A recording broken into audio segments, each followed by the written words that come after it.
ఓ సందర్భం వచ్చింది. అదే మీరు లెజెండ్ గురించి మాట్లాడారు. మన లెజెండ్కి ప్రొడ్యూసర్సు వీరే బాబు, వీరే. అలాగే బ్రదర్ ఒక ఇన్సిడెంట్ చెప్పాలి, అది చెప్తాను బాబు. ఇక్కడ వైజాగ్లోనే మన వైజాగ్లోనే ఆర్కే బీచ్లో ఒక విల్సన్ అనే ఒక నల్లటి హార్స్ తీసుకుని వచ్చాం. అది చెన్నై నుంచి వచ్చింది, మోస్ట్ పవర్ఫుల్ హార్స్.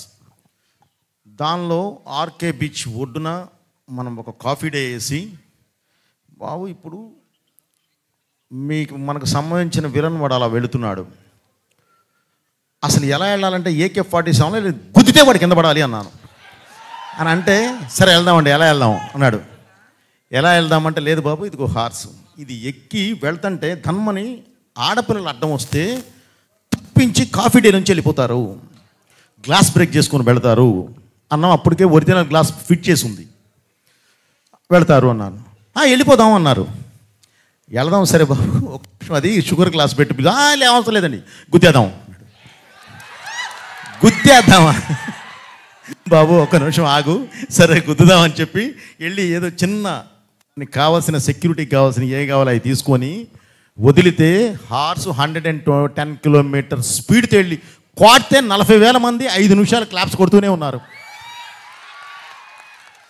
సో ఆ రోజు అది ఏమనాలి, సినిమా కోసం తపన, అది మూర్ఖత్వం కాదు, సినిమా కోసం తపన, రియల్గా చేస్తేనే వస్తుంది అనే ఒక ఇది. బోయపాటి కూడా ఉన్నాడు, దానికి కావాల్సిన కేర్ కూడా తీసుకుంటాడు అని ఆయనకుండే నమ్మకం. వీటన్నిటితోనే ఆ రోజు షార్ట్ చేసాం. ఈరోజు బాబు మీరు లెజెండ్ అని ఎత్తితే అది చెప్పబుద్ధి అయింది. అది 110 కిలోమీటర్ స్పీడ్తో వెళ్ళి గుద్దింది, గుద్దేసి బయటికి వెళ్ళిపోయింది. 40,000 మంది 5 నిమిషాలు కొడుతూనే ఉన్నారు claps. Okay, I felt very happy బాబు. అలాంటి మూమెంట్స్ మనకి చాలా ఉన్నాయి. ఈ సినిమాలో అయితే అసలు లెక్కే లేవు.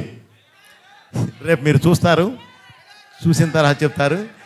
వస్తుంది బ్రదర్. ఈరోజు యాక్చువల్లీ ఈ సందర్భంగా డైలాగు అన్నీ మాట్లాడేవాళ్ళమే, కానీ ఎందుకు ఆగామంటే బ్రదర్, ఈరోజు మనం కమర్షియల్గా ఒక మంచి మాస్ సాంగ్ మీ ముందుకు తీసుకొచ్చాం.